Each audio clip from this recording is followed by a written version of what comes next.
On this week's 2-minute tip, we're talking about watermelon radishes.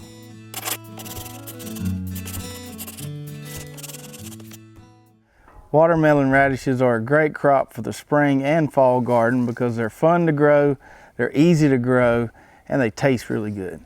Just by looking at the exterior of these, you might think they look just like a normal old white round radish. But if we cut one open, we can see here they've got this beautiful pink to purple color on the inside that kind of looks like a watermelon. And that's where they get their name, watermelon radish. Now, some people will call these red meat radishes, but we call them watermelon radishes. And there's a couple key differences here that make these different from your ordinary radish. The first difference is flavor. These things have a milder flavor than your traditional radish, so there's a little less spice and bite there, which makes them really great to eat raw, but you can also saute them up in a pan and they taste really good that way too. The second difference is size.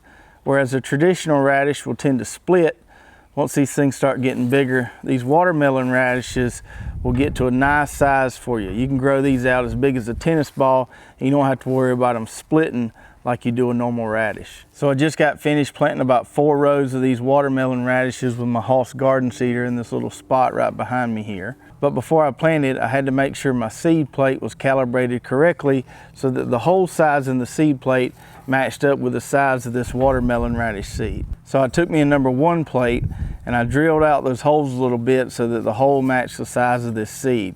Now that number 1 plate has 8 holes in it. If you divide 19 inches by 8, that gives you a little over 2-inch spacing. You usually want to plant these guys a little further apart than that, but what I'll do is I'll just go in and thin every other one as small radishes and then let the rest of them get to this nice big size right here. And then all I had to do was just walk behind that garden seeder and let it do all the planting work for me.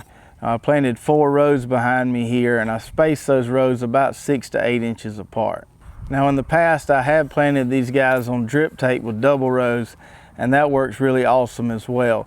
But since I was doing 4 rows here and this is right on the edge of the garden, I'll just hand water these guys and they'll be just fine. So make sure to save a couple feet of row space in your garden this spring or fall and give these watermelon radishes a try.